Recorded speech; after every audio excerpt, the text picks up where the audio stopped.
He wrote, what's a smart fan base here in New York? They know their basketball, and they know they're officiating too. But like I said, he attacked. He didn't settle. I thought he settled for a couple of threes that were contested a few minutes ago. If there's one takeaway from this year's playoff series between the New York Knicks and the Philadelphia 76ers, it's that the Sixers center, Joel Embiid, is a dirty player. Many could agree that the 2023 MVP is one of the best players to play in the NBA. However, given his track record, we might actually be looking at the dirtiest NBA player ever. At the end of the play, Hart gets stepped on. Against the Knicks, Embiid made news for all the wrong reasons, as he sometimes seemed to be playing a different game from the rest of the players on the court. He was making NFL moves on the NBA court. I mean, a player dropping 50 points in a must-win Game 3, only to make the news for a flagrant 1 foul in the first quarter, is not something the MVP would have imagined. Just take a look at this. Does it look like a basketball move?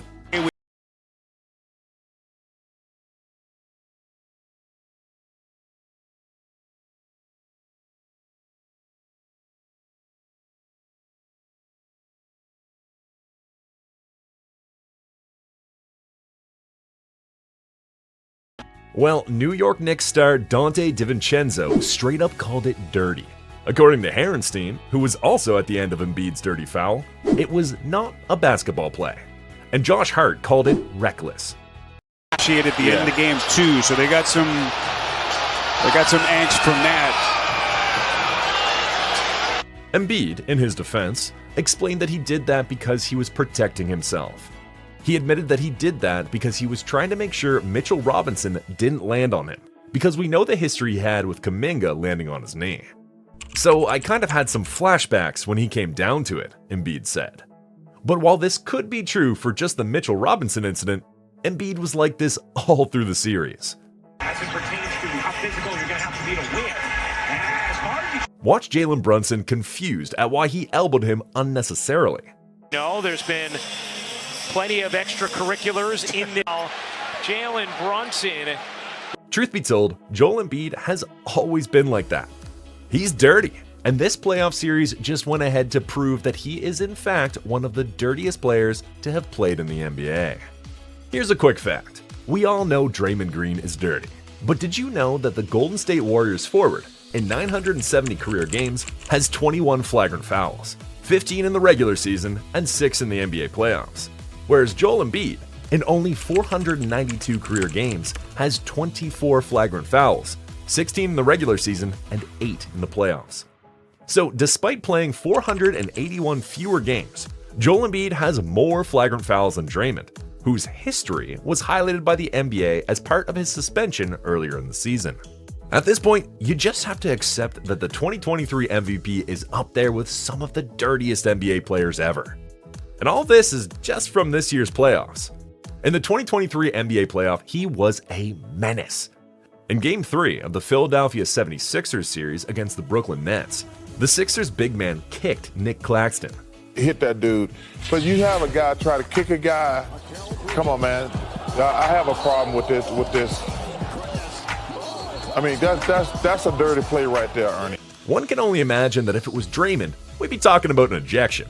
But Embiid remained on the court, and according to him, doesn't even remember kicking Claxton and choked about it. Play. I honestly don't remember the play. Allegedly.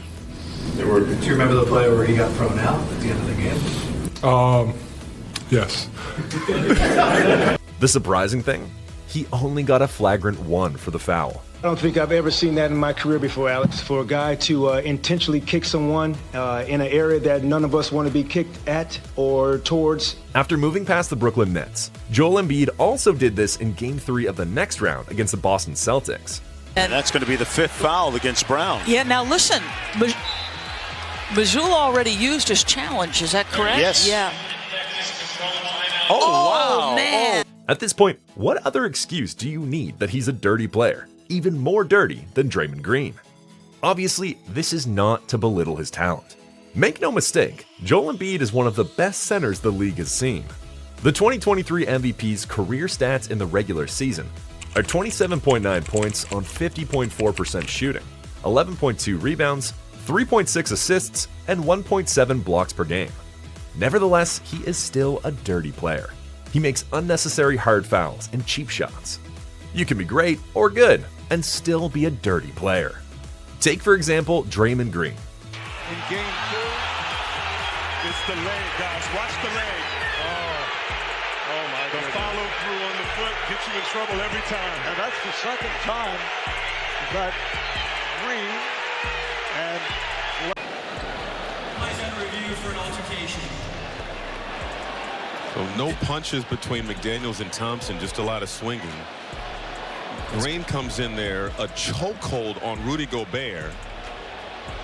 Steve Kerr is telling Draymond, let go, let go. Finally, he does. Or the nice Dikembe Mutombo, who injured at least 25 players in his career. The NBA has seen Bruce Bowen's antics and play style, which can be described as nothing but malicious, as he would often intentionally land under the feet of jump shooters. Francis, the jump shot, and the league is looking at Bowen. Perhaps is he sticking out that leg in the area where the shooter will come down, thus maybe not to injure the player, but at least to have him think about it for his next jump shot. Now, Saturday night, Bowen guarding Jamal Crawford once again. 44-35 at halftime. Been interesting here in the third. Raleigh Zerbiak is kicked in the face by Bruce Bowen. That seemed to rally and wake up Zerbiak. Watch him here in the closing second. Chris Paul is definitely up there as one of the dirtiest players in NBA history. I think he got hit in a rather sensitive area is the best way to phrase it. Yep. Grayson Allen. So this is the play. Wow. I saw nothing until the second swipe. So that's just a hard foul. Then the right arm. And who could possibly forget Rasheed Wallace, the player with the third most technical fouls and most ejections in the history of the NBA. In any case, all of these NBA players earned a reputation for being dirty and weren't subtle about it, unlike Joel Embiid, who has been cheeky and under the radar for his dirty play until recently. I mean, how can you have this many dirty plays against one player? Shakespeare had a play, and I was an English major. As you could tell, I wasn't a math major. And the play was much ado about nothing. And that's what we have right here. Nothing really happened for all this commotion. A little tie up here, foul called. Smart takes offense and grabs Embiid. He was going down. Well, chance here for Philadelphia. Embiid will let a three go off the bank. No. And that'll take us to the end of the half. And Marcus Smart is really hurting now. That is going to be something to watch as we get to the halftime locker room. That's intensity. Look at this. I agree. I think that's what he objected to. Or this many against one player in a single game. Well, given Joel Embiid's persona, it's hard to believe all of these come naturally. I believe it definitely all comes down to frustration. Well, this isn't to make an excuse for his antics, but earlier this season, after the 2023 MVP scored a historic 70 points against the San Antonio Spurs, he admitted that despite his impressive career, he's on the clock to change narratives about himself.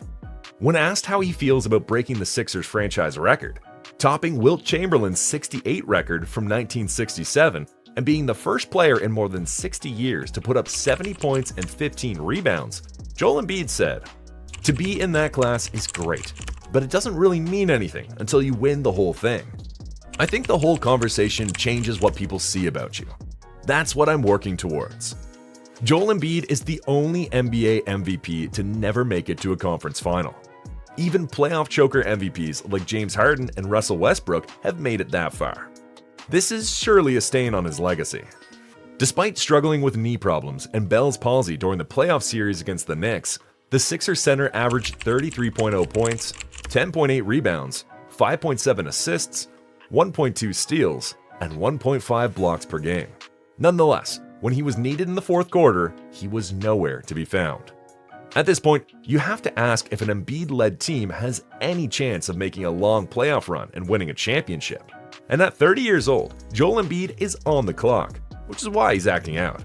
Truth be told, basketball is a team sport. He can't win it all. But you have to be honest that he's had a pretty decent supporting cast over the years.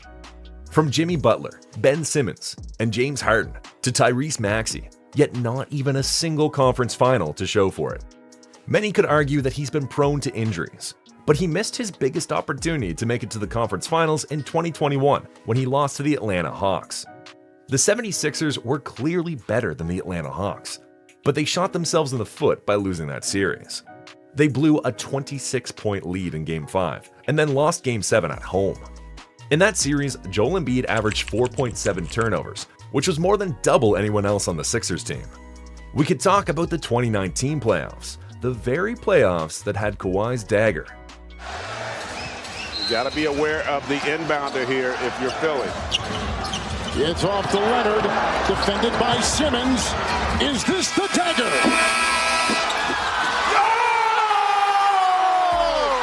In that playoff series, an old Marc Gasol locked Embiid up, letting him average just 17.6 points on 37% shooting, 3.3 assists, and 4 turnovers per game. Whatever the case, the Sixers center isn't getting any younger, and very soon many won't regard his fantastic numbers in the regular season since they don't carry into the playoffs. So anything to win, but at what cost? Telegraphed his outlet pass, but watch Embiid. When all that comes forward, oh my God, it ain't no stopping right there. And oh my, that could have been really. The two guys are on the floor here, Hubie. That's right. Now there goes the shot. That's what Collins was upset about. Embiid landed on top of him, and now this is uncalled for. You're just asking now for bad news. Well, and the other thing too, Hubie, is does anybody come off either bench during an altercation? No, you can't. Anybody comes off the bench? Well, at the cost of injuring players and almost ending the careers of even strong competitors like Giannis Antetokounmpo. Yeah, and you know what? When you are that size, you just have a different responsibility. You can't lower your shoulder and put it into Giannis's chest like that. You know he does the Euro. He's got you in a bad way. But this is a little bit of a product of there no longer being the ability to have. Or Russell Westbrook. Go. And they turned him over. Westbrook against Embiid, and Embiid clobbers him. Lands on top of Westbrook. What a collision underneath. I'm sure the cost of winning is why Joel Embiid is one of the biggest floppers in the NBA. His flopping plus dirty plays have made many NBA fans question his talent and made him a villain. Watch a 7-foot Embiid versus a 6'9" Royce O'Neal here. And right there, they're fronting inside it on Embiid in great awareness, great position right there, trying to enter the ball into him. And here. And all these things add up, Kev, right? I mean, that hurts. These things hurt, and they add up. Yes. Yeah, that's a big body to lug up, too. Here's the look up at Royce O'Neal. This has no place in the game of basketball.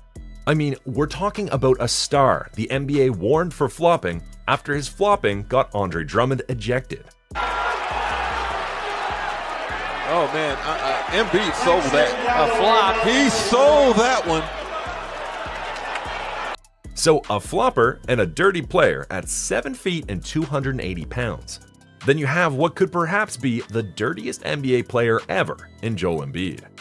And should he continue like this, there is no denying that despite his incredible offensive skill and stats, this will be a stain on his legacy forever.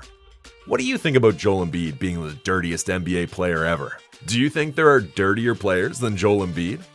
What do you make of his playoff runs? Let me know in the comments section. If you enjoyed the video, the next video on your screen is worth your time.